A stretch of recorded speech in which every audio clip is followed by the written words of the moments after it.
सबके जमैया जय जय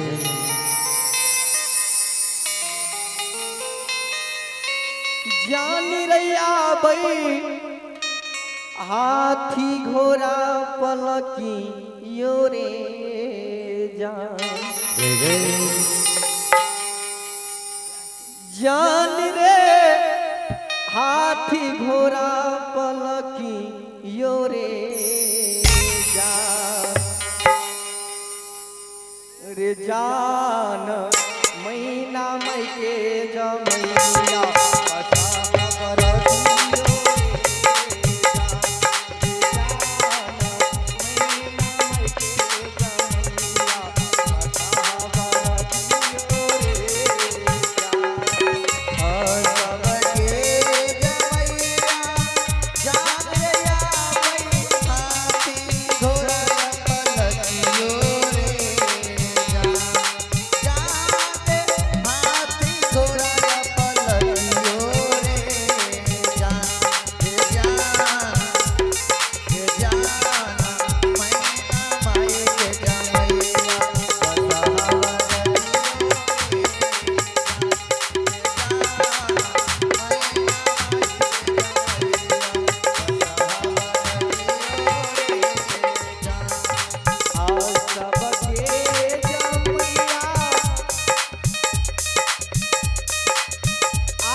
जमाई आइ काल्हि में टाटा सफारी मोटर गाड़ी से आबै छै,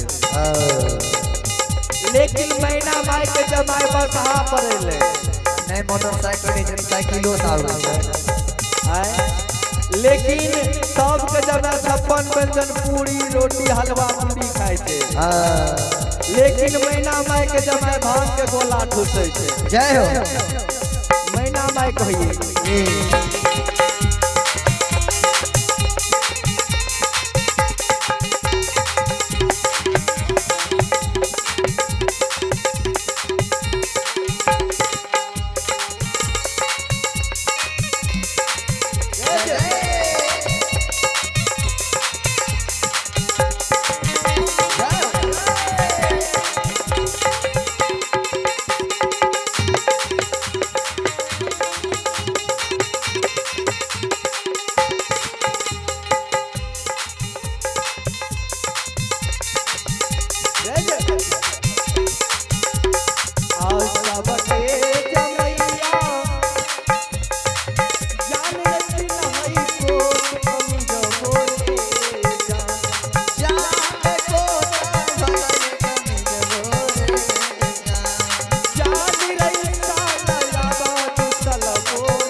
और सबके जमैया